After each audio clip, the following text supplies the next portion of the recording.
12ই ফেব্রুয়ারির নির্বাচন যখন হতে আর একটা মাসও বাকি নেই, তখন হঠাৎই বাজারে জোর ঘুরতে শুরু করেছে কেয়ারটেকার সরকারের গল্প।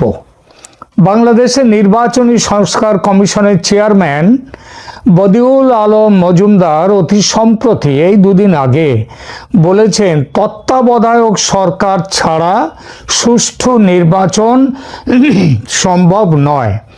অন্তর্বর্তী সরকারের গুরুত্বপূর্ণ এক কমিশনের প্রধান হয়ে বা অন্তর্বর্তী সরকারের অন্যতম অংশীদার হয়ে হঠাৎ এমন কথা কেন বললেন তিনি? এই প্রশ্নটি বিশেষভাবে গুরুত্বপূর্ণ হয়ে ওঠে এজন্য যে 12 ফেব্রুয়ারির নির্বাচনের ঠিক আগে এমন প্রসঙ্গ আলোচনায় উঠে আসার পশ্চাতে রাজনীতির যে কোনো ভূমিকা নেই এমন কি কখনো হতে পারে? কেন হঠাৎ বদিউল আলম মজুমদার সাহেবের এই ঘোষণা? কার বা কাদের চাপে বা কাদের হয়ে এমন কথা বলছেন তিনি? সেই বিষয়টা আলোচনা করা যাক।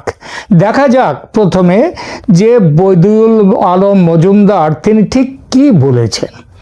সাম্প্রতিক 2-1 দিনে বদিউল আলম সাহেব যেসব বক্তব্য আলোচনায় এসেছে, তার যেসব বক্তব্য, সেগুলো আসলে দুটি আলাদা প্ল্যাটফর্মে এক জায়গায় হঠাৎ মুখ ফসকে বেরিয়ে গেছে এমন নয়। দুটো আলাদা জায়গায় তিনি বক্তব্য রেখেছেন, কিন্তু একটা কথাই বলেছেন, একই রাজনৈতিক লাইন ধরে তিনি বলেছেন।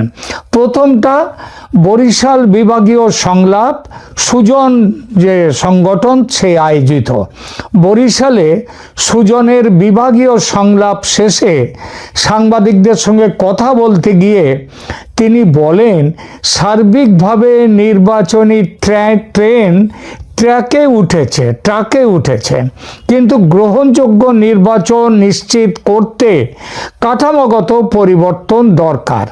আর সেই প্রেক্ষাপটে তিনি স্পষ্ট ভাষায় বলেন যে নির্বাচনী প্রক্রিয়া ট্রাকে উঠেছে বটে, তবে রাজনীতিবিদ ও মনোনীত প্রার্থীদের আচরণের উপরেই সুষ্ঠু ও নিরপেক্ষ নির্বাচন অনেকাংশে নির্ভর করছে।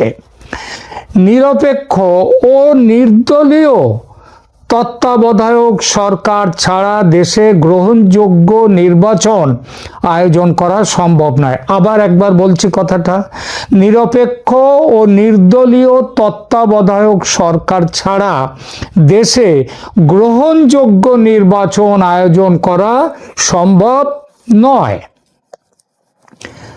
দ্বিতীয়, তিনি কোথায় বলেছেন? ঢাকার শ্রীলাভ মিলনায়তনে গণ অভ্যুত্থানের আকাঙ্ক্ষা সংস্কার ও নির্বাচনী ইস্তেহার সংলাপ। এই বিষয়ে এখানে তিনি একই রকমের কথা বলেন। একদিকে জুলাই জাতীয় সনদের সংস্কার প্রস্তাবের গুরুত্ব, অন্যদিকে সুষ্ঠু নির্বাচনের কাঠামোগত শর্ত। সেখানে তার মূল কেয়ারটেকার সংক্রান্ত লাইনটি এরকম, তিনি বলেছেন, আমরা বলেছি যে নির্বাচন কমিশনকে সক্রিয় হতে হবে, টাকার খেলা বন্ধ করতে হবে, নির্বাচনী এবং রাজনৈতিক অন্ধকারের দুর্বৃত্তায়ন বন্ধ করতে হবে, একই সঙ্গে তত্ত্বাবধায়ক সরকার ব্যবস্থা ফিরে আসতে হবে। খেয়াল করলেন কি বলেছেন? একই সঙ্গে তত্ত্বাবধায়ক সরকার ব্যবস্থা ফিরে আসতে হবে, না হলে কি হবে? তাহলেই সুষ্ঠু নির্বাচন হবে। তার মানে কেয়ারটেকার সরকার ব্যবস্থা ফিরে না এলে সুষ্ঠু নির্বাচন হবে না। কি বুঝছেন? এই আলোচনাতেই বদিউল আলমের পরিচয় করিয়ে দেয়া হয়েছে কি বলে জানেন? অন্তর্বর্তী সরকার গঠিত নির্বাচন সংস্কার কমিশনের প্রধান এবং সুজনের সম্পাদক হিসেবে। আরে বদিউল আলম কোনো রামাশ্যামা যদু মধু বা ফজর আলী গজব বিশ্বাস নয় যে তিনি কি বললেন তাতে কিছু যায় আসে না। তিনি সরকারের একেবারে ভেতরের লোক। যখন সরকারের ভেতরে থাকা কোনো গুরুত্বপূর্ণ ব্যক্তির মুখ থেকে এমন কথা বেরিয়ে আসে, তখন তার একটা আলাদা ওজন থাকে, এটা মানতেই হয়। এটাও মানতে হয় সরকারের কোনো না কোনো মহলে বিষয়টা চর্চার মধ্যে আছে। এমনকি চর্চা যে আছে, এই বিষয়ে চর্চা যে হচ্ছে, সে তো মোহাম্মদ ইউনূস পর্যন্ত স্বীকার করেছেন দুদিন আগে। সফররত 2 মার্কিন কূটনীতিকের সঙ্গে বৈঠকের পর ইউনূস নিজে বলেছেন, আওয়ামী লীগ ভুল স্বীকার করে নিলে রিকনসিলিয়েশন সম্ভব। অর্থাৎ আওয়ামী লীগ যদি বলে তারা ওই সব ফ্যাসিস্টের কাজ করেছে বলে ভুল স্বীকার করে, তাহলে রিকনসিলিয়েশন, তাদেরকে ক্ষমা করা, তাদের সাথে যোগাযোগ করা, তাদেরকে ক্ষমা করে দেওয়াটা সম্ভব। এবং এই ক্ষমা করার কি পরিণাম, সেটা হচ্ছে ভোটের মুখে, ভোটে তাহলে আওয়ামী লীগকে অংশ নিতেও দেওয়া হতে পারে। হঠাৎ ভোটের মুখে এসে ইউনূসের মুখে আওয়ামী লীগের এই চর্চা কেন? কেন এই চর্চা? এর দুটো কারণ, দুরকম। একটা কারণ, কেয়ারটেকার সরকার গঠনের কথা তুলে 12ই ফেব্রুয়ারির নির্বাচন পিছিয়ে দেওয়া যায়। জামাত ও এনসিপি এত তাড়াতাড়ি নির্বাচন অনুষ্ঠিত করার বিরোধী। তাদের দলে আছেন স্বয়ং ইউনূস ও তার সহ উপদেষ্টাগণ। নির্বাচিত না হয়েই তারা আরও 5, 10 বা 50 বছর ক্ষমতায় থাকতে আগ্রহী। এটা আমার কথা নয়, বলেছেন স্বয়ং ইউনূস। সুতরাং 12 ফেব্রুয়ারির নির্বাচন বাতিল বা স্থগিত হলে তাদের এই মুহূর্তে গদি ছাড়ার প্রশ্ন উঠবে না। কেয়ারটেকার সরকার তারপরে গঠিত হলে তবে আসবে গদি ছাড়ার প্রশ্ন। আর এখানেও একটা বড় একটা সম্ভাবনা আছে, যদি পর্দার পেছনে ইউনূস সাহেব তার বড় মাঠের বড় খেলোয়াড় পরিচয়ে, আন্তর্জাতিক খেলোয়াড় পরিচয়ে ঠিক মতো খেলতে পারেন, তাহলে নানান অছিলায় কেয়ারটেকার সরকার গঠনের প্রক্রিয়া 2-4 বছর টেনে নিয়ে যাওয়া কোনো বড় ব্যাপার নয়, হতেই পারে। আর নিজেকে তো তিনি ইতিমধ্যে নিরপেক্ষ কেয়ারটেকার সুলভ সরকার বলেই দিয়েছেন, যার জন্য আদালত তার রায়ে, কি চমৎকার রায় আদালতের, কেয়ারটেকার ব্যবস্থা চালু করলো বটে, তবে সেই চালু করা কেয়ারটেকার ব্যবস্থা অনুযায়ী নির্বাচন হবে 2026-এর ভোটে নয়, এর পরের নির্বাচন থেকে। কারণ ইউনূস তো নিজেকে নিরপেক্ষ কেয়ারটেকার সরকারের মতোই বলেছেন। সুতরাং কেয়ারটেকার সরকারের ফ্যাকড়া তুলে নির্বাচন স্থগিত হলে ইউনূস, জামাত, এনসিপি ইত্যাদি সরকারপন্থী দলগুলোর খুব সুবিধে, তারা ক্ষমতায় থাকবে। আর জেতার জন্যে এখন ওইসব ব্যালট পেপার নিয়ে, পার্টিকুলারলি ওই যে পোস্টাল ব্যালট নিয়ে যেসব কর্মকীর্তির খবর পাওয়া যাচ্ছে, এবং যেভাবে ভোটে বুথ দখল করে ভোট হবার কথা ভাবা হচ্ছে, সেটা তো শেখ হাসিনার আমলের চেয়েও আরো খারাপ জায়গায়। তো এটা হলো একদিকের গল্প, কেন চাইছে কেয়ারটেকার সরকার। এর বাইরে আরেকটা গল্পও আছে, সেটা হলো বিশ্ব রাজনীতির চাপ। 13ই জানুয়ারি 2026 তারিখে যুক্তরাজ্যের 4 জন প্রভাবশালী MP, Bob Blackman, Jim Shannon, Jas Athwal, Chris Law, এরা একটা যৌথ বিবৃতি প্রদান করেছেন। তারা বাংলাদেশে 12ই ফেব্রুয়ারির সাধারণ নির্বাচনে আওয়ামী লীগ সহ প্রধান দলগুলোর অনুপস্থিতি নিয়ে গভীর উদ্বেগ প্রকাশ করেছেন এবং একে একেবারে অগণতান্ত্রিক বলে অভিহিত করেছেন। অর্থাৎ 12ই ফেব্রুয়ারির নির্বাচন অগ্রহণযোগ্য। তাদের আগে আমেরিকার কংগ্রেসেরও বেশ কয়েকজন সদস্য গত 23শে ডিসেম্বর মোহাম্মদ ইউনূসকে চিঠি দিয়ে একই দাবি জানিয়েছেন। বলেছেন আওয়ামী লীগকে নির্বাচনে অংশ নেওয়ার অধিকার দেওয়ার জন্য। নির্বাচন ঘোষণা করে দেওয়ার পর, নির্বাচনের তফসিল ঘোষণা করে দেওয়ার পর, যখন নির্বাচন প্রক্রিয়া বেশ খানিকটা এগিয়ে গেছে, ওই ট্রেন ট্র্যাকে উঠে গেছে, তখন কেয়ারটেকার সরকারের কথা তুলে নির্বাচন এখনকার মতো স্থগিত করে দিলে বলা যাবে ইউনূস সরকার বলতে পারবে আমরা আন্তর্জাতিক মতামতকে গুরুত্ব দিতে বন্ধ করলাম এই নির্বাচন। তার প্রত্যক্ষ সুবিধা কি? আপাতত ক্ষমতায় থেকে যাওয়া, পরের ব্যাপার পরে দেখা যাবে। আবার দেখুন কি একটা অদ্ভুত ব্যাপার, আওয়ামী লীগও চাইছে এই নির্বাচন যাতে না হয়, কারণ তারা তো নিষিদ্ধ দল। নির্বাচন হলে তাদের কোনো লাভ নেই, সুতরাং তারা বলছে ভারত বা লন্ডন থেকে শেখ হাসিনা নিয়মিত বিভিন্ন সংবাদ মাধ্যম বা সামাজিক মাধ্যমে বিবৃতি দিচ্ছেন এবং তিনি বর্তমান অন্তর্বর্তীকালীন সরকারকে অনির্বাচিত এবং তাদের নেওয়া সিদ্ধান্তগুলোকে অবৈধ বলে দাবি করছেন। এবং সেটা ঠিকই। আওয়ামী লীগের দাবি দলের ওপর থেকে নিষেধাজ্ঞা তুলে নাও এবং নিরপেক্ষ তত্ত্বাবধায়ক সরকার গঠন করে নির্বাচন করো। এই দাবি তুলে আওয়ামী লীগ নির্বাচন বয়কটের হুমকি দিয়েছে, কর্মীদের নির্দেশ দিয়েছে বয়কট করো এই নির্বাচন। সুতরাং ইউনূস সরকার যদি নিজের থেকে নির্বাচন বন্ধ রাখে তাহলে সেটা আওয়ামী লীগের চাহিদার সঙ্গে মিলে যায়। নির্বাচন স্থগিত রাখার পেছনে আমেরিকা ও ভারতের চাপ থাকার সম্ভাবনা এড়ানো যায় না। আমেরিকা আসলে কি চাইছে? এই চাওয়া দুরকম, একটা হচ্ছে প্রকাশ্য চাওয়া আর একটি গোপন চাওয়া, একটা মনের কথা আর একটা মুখের কথা। তারা প্রকাশ্যে বাংলাদেশে ফ্রি ফেয়ার ইনক্লুসিভ ইলেকশনের কথা বলছে, কিন্তু বললাম ওই যে সেটা মুখের কথা। মনের কথা তাদের আওয়ামী লীগের মতো তীব্র জাতীয়তাবাদী দল তাদের স্বার্থ বিরোধী। সুতরাং আওয়ামী লীগ ছাড়া নির্বাচন একান্তই যদি হয় হোক, অন্য দেশের অভ্যন্তরীণ ব্যাপারে তারা আর কি বা বলতে পারে। তাদের আরো মনের কথা। ইউনূসের মতো বোবা কালা পুতুল নিজের স্বার্থে আমেরিকার স্বার্থ দেখবে, শুধু নিজের স্বার্থে এই সরকারকে সরিয়ে দেওয়ার দরকারটাই বা কি? থাকুক না এরা আরো 2-4 বছর। একটু খেয়াল করলে দেখবেন মার্কিন প্রশাসন নির্বাচনের টাইম লাইন নিজেদের থেকে বদলানোর কথা একবারও বলছে না। আলাদা করে 5 জন প্রভাবশালী কংগ্রেসম্যান তারা ইউনূসকে চিঠি লিখে সতর্ক করেছেন।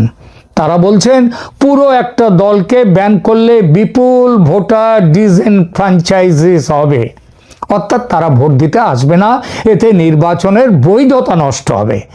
ইউনূসের সরকারের ভেতরের মানুষ বদিউল আলম তাই এই সুযোগটা নিয়ে নির্বাচন স্থগনের প্রস্তাব রেখেছেন ঘুরিয়ে, কেয়ারটেকার সরকারের কথা তুলে। বাংলাদেশের নির্বাচনে ভারতের স্টেক যথেষ্ট। ভারত কি চায়? পৃথিবীর সব দেশের আগে ভারত প্রথম দাবি করেছিল বাংলাদেশে একটা ফ্রি ফেয়ার অ্যান্ড ইনক্লুসিভ ইলেকশনের। ভারত বহুবার বলেছে যে মোহাম্মদ ইউনূসের অবৈধ ও অনির্বাচিত সরকারের সঙ্গে কোনো দ্বিপক্ষীয় বার্তালাপে তারা যাবে না, এখনো যায়ওনি।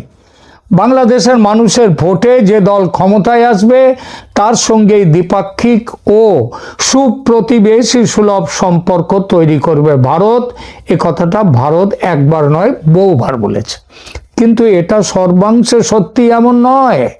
এখানেও মুখে আর মনে কিছু আলাদা কথা আছে। আওয়ামী লীগ তাদের ঐতিহ্যগত মিত্রস্থানীয় দল, মিত্র। শেখ হাসিনা দিল্লির অতিথি, এই তুলনায় বিএনপি সেই জায়গাতে তো নেই। তবে হ্যাঁ, মোটামুটি ঠিকঠাক আছে বিএনপি, কিন্তু কোনো অবস্থাতেই বিএনপি জামাতকে ভারত সহ্য করবে না। সেজন্যেই আওয়ামী লীগের অনুপস্থিতিতে বিকল্প হিসেবে বিএনপির সঙ্গে যোগাযোগ তৈরি করেছে ভারত। কিন্তু তা সত্ত্বেও ভারত চায় নির্বাচন হোক আওয়ামী লীগকে নিয়ে।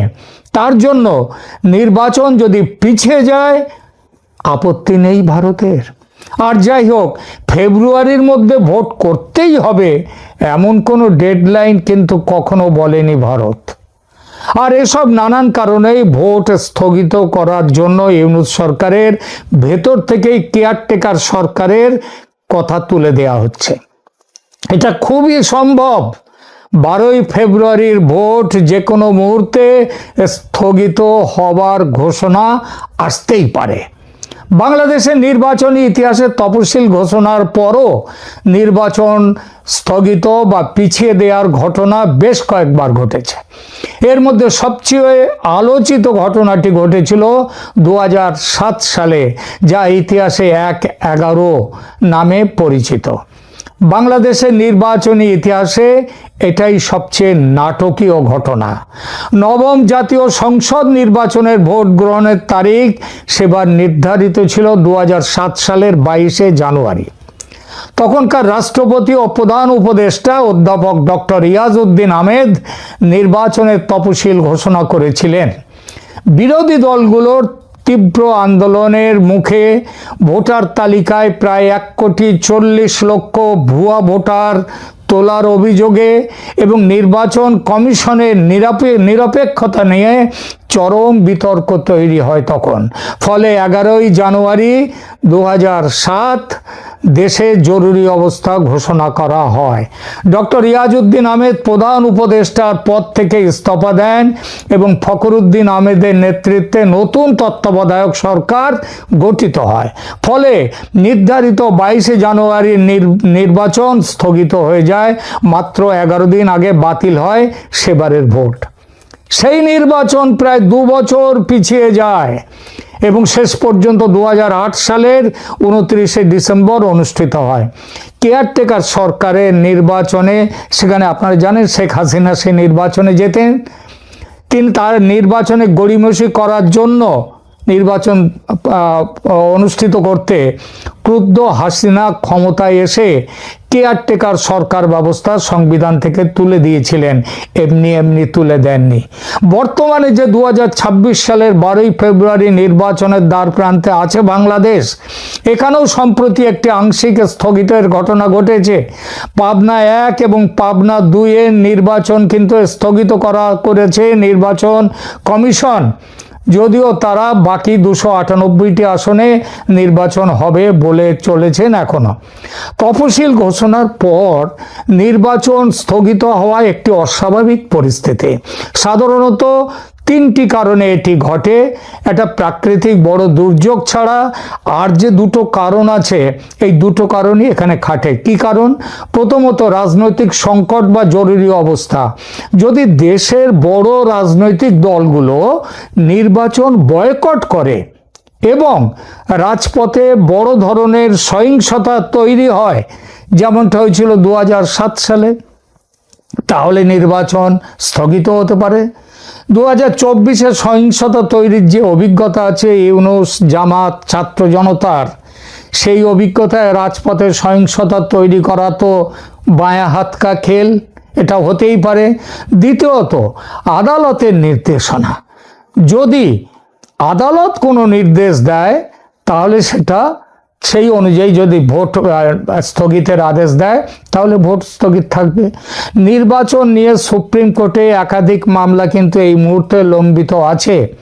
এই তফসিলের বৈধতা চ্যালেঞ্জ করে সুপ্রিম কোর্টের আইনজীবী ইউনুস আলী আকান্ত সমেত কয়েকজন একাধিক রিট করেছেন, যেখানে কেবল একই দিনে নির্বাচন, গণভোট নয় বরং তত্ত্বাবধায়ক সরকার গঠন করে নতুন তফসিল ঘোষণার নির্দেশনা চাওয়া হয়েছে। সেই মামলা কিন্তু এখনো লম্বিত। আবার গতকাল হাইকোর্টে সুপ্রিম কোর্টের প্রবীণ আইনজীবী মোহাম্মদ মাহমুদুল হাসান এক মামলা দায়ের করেছেন। মামলায় তিনি দাবি করেছেন লুট হওয়া অস্ত্র, মানে গত বছর 2024-এর জুলাই অভ্যুত্থানে লুট হওয়া অস্ত্র উদ্ধার না হলে নির্বাচন অবাধ ও শান্তিপূর্ণ হওয়া অসম্ভব। সুতরাং অনির্দিষ্টকালের জন্য স্থগিত হোক নির্বাচন। তত্ত্বাবধায়ক ব্যবস্থার সাংবিধানিক অবস্থান নিয়ে আইনি বিতর্কও উঠে গেছে। 2011 সালের 15তম সংশোধনীতে তত্ত্বাবধায়ক সরকার ব্যবস্থা বাতিল হলেও জেনারেল ক্লজেস অ্যাক্ট ও আপিল বিভাগের এর পূর্বতন রায়ের আলোকে কিছু আইনজীবী যুক্তি দিচ্ছেন পুরোপুরি আইন শূন্য হয়নি তত্ত্বাবধায়ক সরকার, তাই নির্দলীয় তত্ত্বাবধায়ক ভিত্তিক ব্যবস্থা চালু করা হোক এবং তারপরে ভোট হোক। এই প্রেক্ষাপটে বদিউল আলমের এবং এই সরকারের তত্ত্বাবধায়ক ছাড়া গ্রহণযোগ্য নির্বাচন সম্ভব নয় বক্তব্য কেবল রাজনৈতিক নয়, হাইকোর্ট সুপ্রিম কোর্টের বিতর্কের মধ্যেই এক ধরনের সিভিল সোসাইটি অ্যামিকাস ক্যুরিয়ে স্টেটমেন্ট, যা কোর্ট সরাসরি ব্যবহার করুক বা না করুক জনমত গঠনের চাপ সৃষ্টি করতেই পারে। বাংলাদেশের বিচার ব্যবস্থা এখন আইনের নির্দেশে চলে না, চলে সরকারের নির্দেশে। ফলে যে কোনো মুহূর্তে সুপ্রিম কোর্ট যদি মামলার পরিপ্রেক্ষিতে নির্বাচন স্থগিত করার নির্দেশ দেয়, তাহলে 12ই ফেব্রুয়ারি ভোট হবে না। এই ভোটের বিরুদ্ধে আওয়ামী লীগ কর্মীদের আওয়ামী লীগ নেতৃত্ব তার কর্মীদের রাজপথে নামার নির্দেশ দিয়েছে। আবার ইউনূস, জামাত, এনসিপি এই ভোট চায় না। ভোটে জেতার জন্য তারা অনেক রকম আজে বাজে কাজ, অন্যায় কাজ করতে হচ্ছে। ভোট যদি না হয় সে কাজটা আর করতে হবে না। সুতরাং ভোট বানচালের জন্য যদি এক ধরনের অলিখিত জোট হয় 2024-এর জুলাই অভ্যুত্থানের মতো, এবং সেই সিদ্ধান্তকে যদি আওয়ামী লীগ সমর্থন দেয়, অবাক হওয়ার কিছু নেই। তফাৎ হবে এটাই যে সেবারের মতো এবারের ভোটে বিএনপি জামাতের ইউনূসের জোটে থাকবে না। রাজনীতির গতি বড় বিচিত্র, আর রাজনীতিতে শেষ কথা বলে কিছু নেই।